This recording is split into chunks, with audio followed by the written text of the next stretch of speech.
What were you people expecting, honestly? Like, honestly, what were you people expecting? Were you expecting this to be the one movie that was actually going to change it all and turn this sinking ship of a franchise around? Were you actually expecting, oh, because it's R-rated and it's got a good director and it's been pushed back to no ends, they've obviously saved it for this long for a reason? Did you people honestly think that would happen? Well, guess what? I was. Not by a wide margin, mind you, but I was the one who had the tiniest, smallest bit of optimism that this could be the one movie that could turn this ship around. And guess who got played like a fool? That's right, this guy. Oh my goodness, folks. This movie is very, very, very, very, very, very, very bad. And it's not even a Madam Web bad. At least Madam Web was so bad you needed to see it to believe it. You could grab a couple of your buddies, a couple of drinks, and laugh at the sheer awfulness of that film. This is just another Morbius. This movie is just another film that thinks it's about something. It's overly dramatic and serious, despite the fact that it has a giant CG rhino monstrosity as the antagonist, and actually wanted to take itself seriously. But it completely fell flat on its face. Kraven the Hunter is very, very bad, and it ends this franchise, for the moment being, on a big, colossal, wet fart of an ending, if you will. What a train wreck. This movie, I would tell you what the story is about, but I don't even know what it's about. This guy, he gets attacked by a lion, and some of the blood gets into his open wound, and then this girl gives him a potion given to her by her grandma, and suddenly he's the greatest hunter alive, and that's some of the movie. It's also about him reconnecting with his brother, dealing with his daddy issues, chasing this guy who turns out to be the Rhino, and this other guy who can teleport, move fast. I don't know. This movie is holy God, this movie is just, it's a disaster. I don't even know where to, I guess, again, the story is just exposition dump the movie. So many exposition dumps, so much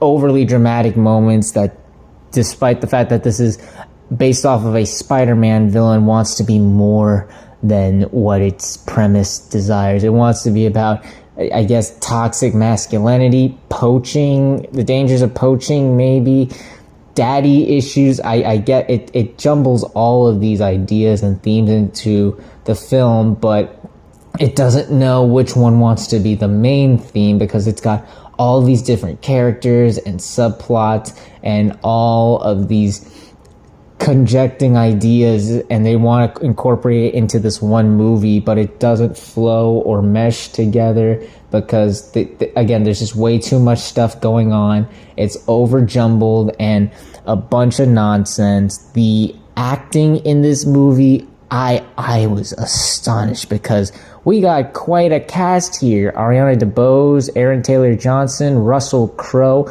These are very good actors, but yet this movie was able to turn these Academy Award winning, highly acclaimed actors into the most embarrassing performances they've ever given. Like, oh my goodness. Like, Aaron Taylor Johnson is just a walking piece of cardboard here, just nothing to him. He was more entertaining in as his character in Kick-Ass and Bullet Train. He brought life and energy into that performance, and especially in Bullet Train.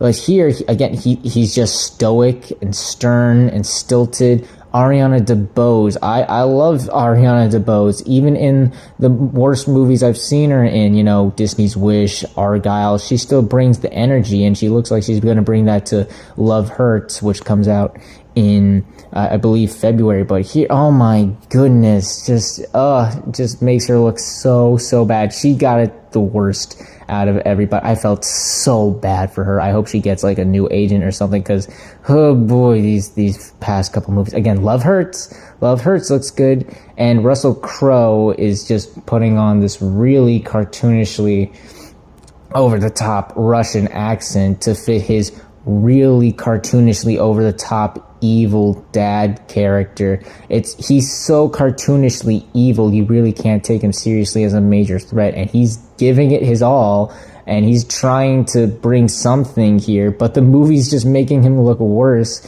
because of all the crap he has to say in this movie.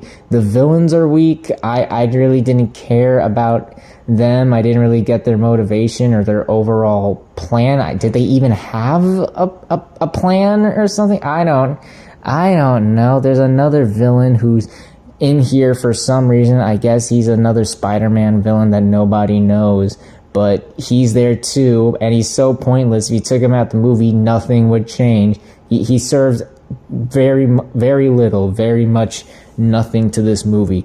The action is very weak. There's one sequence involving a car chase and a helicopter that was okay. I thought that was kind of a highlight, but that's it. Just a lot of bad editing, bad staging, bad choreography. It looked like crap. The CGI on some of the animals was noticeably cheap. The rhino was like a combination of the Incredible Bulk and one of the Ninja Turtles from the Michael Bay live action movies, if you remember those. Oh my goodness. And the dialogue, oh my gosh. One line, this is an actual line from this movie, I verbatim, was like, my grandmother went on that train and died, and I never saw her again. Like, this is the type of things that they are making these Academy Award winning actors say out loud to really take seriously. Like, you cannot make this stuff up. This was real. Oh my Lord. Oh Jesus. I could go on and on and on about this movie, but what else is there to say? You all knew it was going to be bad. I was the stupid one. I was the one who thought, maybe this could change things, but clearly I was foolish. Clearly I was the dumb one. This was just, oh my God. Thank God it's over. Thank goodness. This whole series, for the moment, you never know, but for the moment, this series seems like it's ending. What a way to go out, I guess, on another colossal dud. Again, this is not a Madam Web. I've heard a lot of people say it's another Madam Web, but to me, it's not. Madam Web was an unbelievable kind of bad, where I could see you getting a lot of fun out of it, watching it with a couple of your buddies. That was at least funny bad.